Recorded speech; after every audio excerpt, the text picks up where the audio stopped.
നമ്മുടെ സഹോദര സംസ്ഥാനമായിരുന്ന പശ്ചിമ ബംഗാളിൽ ഒന്നാം ഘട്ട വോട്ടെടുപ്പ് പൂർത്തിയായി. രണ്ടാം ഘട്ട വോട്ടെടുപ്പ് 29-ാം തീയതി ബുധനാഴ്ച നടക്കും.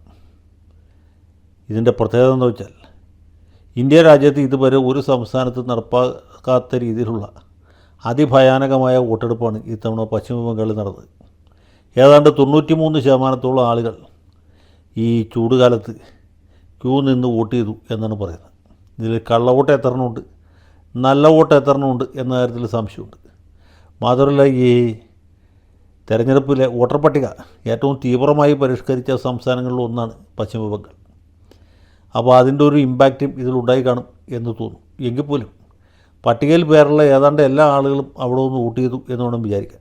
നാടുവിട്ട് പോയവരും, അല്ലെങ്കിൽ ഇതിന് ശേഷം മരിച്ചു പോയവരും, അല്ലെങ്കിൽ തെരഞ്ഞെടുപ്പിൽ തീരെ താല്പര്യമില്ലാത്ത ആളുകൾ മാത്രമേ വോട്ട് ചെയ്യാൻ ബാക്കിയുള്ളൂ. ബാക്കി എല്ലാവരും വന്ന് വോട്ട് ചെയ്തു. അതുകൊണ്ടാണ് ഇത്ര വലിയ ടേൺ ഔട്ട് ഈ തെരഞ്ഞെടുപ്പിലുണ്ടായത്. ഇതിൻ്റെ പ്രത്യേകത എന്ന് വെച്ചാൽ ഇതിനു മുമ്പ് ഇത്ര വലിയ ടേൺ ഔട്ട് ഉണ്ടായത് 2011-ലാണ്. അന്നാണ് ഇടതുപക്ഷ ഭരണം അവസാനിച്ച് മമതാ ബാനർജിയുടെ ഈ മുഖ്യമന്ത്രിയായിട്ടുള്ള ഭരണം ആരംഭിച്ചത്. തൃണമൂൽ ഭരണത്തിൻ്റെ ആരംഭം ആ തെരഞ്ഞെടുപ്പിലായിരുന്നു. അതിനെ വെല്ലുന്ന ഒരു ടേൺ ഔട്ടാണ് ഇത്തവണ ഉണ്ടായിട്ടുള്ളത്. അപ്പോൾ ഇതോടുകൂടി മമതാ ബാനർജിയുടെ കട്ടയും പടവും മടങ്ങും എന്നാണ് വിരോധികൾ പറയുന്നത്. BJP-കാർ മാത്രമല്ല, കോൺഗ്രസ്സുകാരും CPM-കാരും കരുതുന്നത്, അല്ലെങ്കിൽ പ്രതീക്ഷിക്കുന്ന ഇതുകൂടി മമതാ ബാനർജിയുടെ കത്തിക്കൽ തീരും. ഇതോടുകൂടി തൃണമൂലിൻ്റെ അഭ്യാസം അവസാനിക്കും എന്നാണ്. അപ്പോൾ ഇങ്ങനൊരു പരിതസ്ഥിതിയിലേക്ക് പോകുമ്പോൾ ഇടതുപക്ഷ പാർട്ടികൾ തിരിച്ചുവരവിന് വേണ്ടി ശ്രമിക്കുന്നുണ്ട്. കോൺഗ്രസ് ഒറ്റയ്ക്കാണ് മത്സരിക്കുന്നത്. അവരും അരയും തലയും മുറുക്കി രംഗത്തുണ്ട്. പ്രധാന പ്രതിപക്ഷ പാർട്ടി എന്ന് പറയുന്നത് BJP-ആണ്.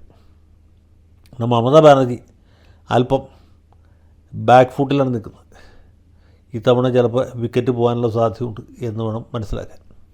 മാത്രമല്ല, ഇവരെവിടെ മത്സരിച്ചാലും എതിരെ മത്സരിക്കും എന്ന വാശിയിലാണ് പ്രതിപക്ഷ നേതാവ് സുവേന്ദു അധികാരി. കഴിഞ്ഞ തവണ മമതാ ബാനർജിക്കെതിരെ ഇദ്ദേഹം മത്സരിച്ചു.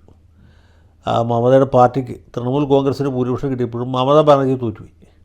അവർ പിന്നെ ഒരു MLA രാജിവെപ്പിച്ച് അവിടെ മത്സരിച്ച് ഉപതെരഞ്ഞെടുപ്പിൽ കൂടിയാണ് നിയമസഭയിലെത്തിയത്. അപ്പോൾ ഇത്തവണയും അത് ആവർത്തിക്കാൻ വേണ്ടി അധികാരി മമതയ്ക്കെതിരെ വന്ന് മത്സരിക്കുക. അപ്പോൾ ഇങ്ങനൊരു തമാശ കൂടി അവിടെ നടക്കുന്നുണ്ട്. മാത്രവുമല്ല, അവിടെ ഇവരുടെ ഒരു സിൽബന്തിയായിരുന്ന ഹുമയൂൺ കബീർ എന്ന് പറഞ്ഞൊരാൾ, അദ്ദേഹം അവിടെ ബാബറി മസ്ജിദ് പണിയുന്ന തിരക്കിലാണ്. അതിനിടയ്ക്ക് പുള്ളിയും മത്സരിക്കുന്നുണ്ട്. അപ്പോൾ ഇങ്ങനെ ഒരുപാട് ശല്യങ്ങൾ അവിടെ ഉണ്ട്. എന്ത് സംഭവിക്കും എന്നുള്ളത് നമുക്ക് വോട്ട് എണ്ണതിന് ശേഷം പറയാൻ പറ്റുള്ളൂ. പക്ഷേ മമതാ ബാനർജിക്ക് ഈ തെരഞ്ഞെടുപ്പിനിടയ്ക്ക് പറ്റിയ തന്ത്രപരമായൊരു പിഴവ് എന്ന് പറയുന്നത് എന്താ വെച്ചാൽ, ഈ കേരള നിയമസഭയിലേക്ക് മത്സരിക്കുന്ന അവരുടെ പാർട്ടിയുടെ ഒരേ ഒരാളെ ഉണ്ടായിരുന്നുള്ളൂ, നമുക്കറിയാം.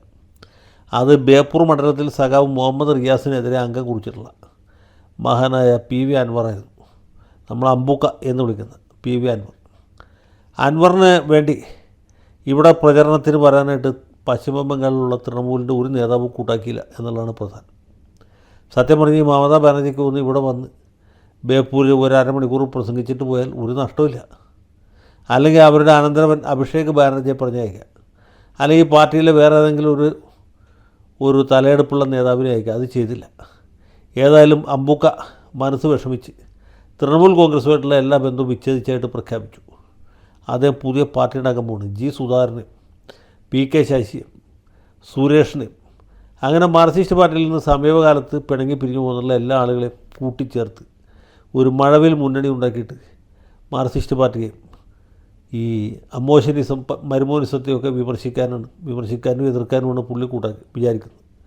അപ്പോൾ അത് നല്ലൊരു ഉദ്യമമാണ്. പക്ഷേ ഞാൻ പറയാൻ വന്ന മമതാ ബാനർജിയുടെ കാര്യമാണ്. സത്യം പറഞ്ഞാൽ കേരളത്തിലെ തെരഞ്ഞെടുപ്പ് കിട്ടി ഇപ്പോൾ എത്ര ദിവസമായി ഇല്ലേ? ഈ സമയത്തിനുള്ളിൽ PV അൻവറിന് വേണമെങ്കിൽ ബംഗാളിൽ പോയി പ്രചരണം നടത്താമായിരുന്നു, മമതാ ബാനർജിയെ മര്യാദക്കായിരുന്നെങ്കിൽ. അത് ചെയ്തില്ല. മമതാ ബാനർജി ഇദ്ദേഹത്തെ ഏതാണ്ട് രണ്ടാം ഘട്ടത്തിൽ ജനിച്ച മകനെ പോലെയാണ് കണക്കാക്കിയത്. അതുകൊണ്ടാണ് അൻവർ തൃണമൂൽ കോൺഗ്രസിൽ നിന്ന് രാജിവെച്ച് പുതിയ മാർക്സിസ്റ്റ് സ്വതന്ത്ര കൂട്ടായ്മ ഉണ്ടാക്കാൻ തീരുമാനിച്ചത്. നേരെ മറിച്ച് PV അൻവർ ഈ പശ്ചിമ ബംഗാളിൽ പോയി മുർഷിദാബാദിലും മാൽഡയിലും, അല്ലെങ്കിൽ 24 പാർഗാനാസിലും, അതുമല്ലെങ്കിൽ കാൽക്കട്ടയിലുമൊക്കെ പോയി മമതാ ബാനർജിക്ക് വേണ്ടി പ്രസംഗിച്ചിരുന്നെങ്കിൽ അവർക്ക് ഇന്നിപ്പോൾ ഒരു ആശങ്കയുടെ ആവശ്യം ഉണ്ടായിരുന്നില്ല. വലിയ ഭൂരിപക്ഷത്തോടെ തന്നെ തൃണമൂൽ കോൺഗ്രസ് ജയിച്ചാൽ. അങ്ങനെയാണെങ്കിൽ കേരളത്തിലും തൃണമൂൽ കോൺഗ്രസ്സിന് ഒരു MLA, ഒരു മന്ത്രി ഉണ്ടാകുമായിരുന്നു. പക്ഷെ പറഞ്ഞിട്ടെന്താ കാര്യമുള്ളത്? ഈ തൃണമൂൽ കോൺഗ്രസ്സുകാർ വലിയൊരു അവസരം നഷ്ടപ്പെടുത്തി. അങ്ങനെ PV അൻവറിനെ പോലെ ശക്തനായ ഒരു സമര പോരാളിയുടെ സാന്നിധ്യം പശ്ചിമ ബംഗാളിലുണ്ടായി. അതിൻ്റെ വിലയാണ് അവർ ഈ നിയമസഭാ തെരഞ്ഞെടുപ്പിൽ കൊടുക്കാൻ പോകുന്നത്. തൃണമൂൽ കോൺഗ്രസ് എന്തെങ്കിലും കാരണവശാൽ പശ്ചിമ ബംഗാളിൽ അധികാര പ്രശ്നമാകുകയും മമതാ ബാനർജി മുഖ്യമന്ത്രി കസേരയിൽ നിന്നും താഴെ ഇറങ്ങുകയും ചെയ്യേണ്ടി വരികയാണെങ്കിൽ അതിൻ്റെ പരിപൂർണമായ ഉത്തരവാദിത്വം അവർക്ക് തന്നെയായിരിക്കും. PV അൻവറിനെ അവിടെ കൊണ്ടുവരുന്നെങ്കിൽ അവർക്ക് ഇങ്ങനൊരു ദുസ്ഥിതി ഒരിക്കലും ഉണ്ടാകുമായിരുന്നില്ല. അങ്ങനെ തൃണമൂൽ കോൺഗ്രസിനെ കൊണ്ട് PV അൻവറിന് പ്രത്യേകിച്ച് ഗുണമൊന്നുമില്ല. പക്ഷേ അൻവറിനെ കൊണ്ട് തൃണമൂൽ കോൺഗ്രസ്സിന് ഗുണം ഉണ്ടാകുമായിരുന്നു. ഇനി പറഞ്ഞിട്ട് കാര്യമില്ല. പോയത് പോയി, കഴിഞ്ഞത് കഴിഞ്ഞു.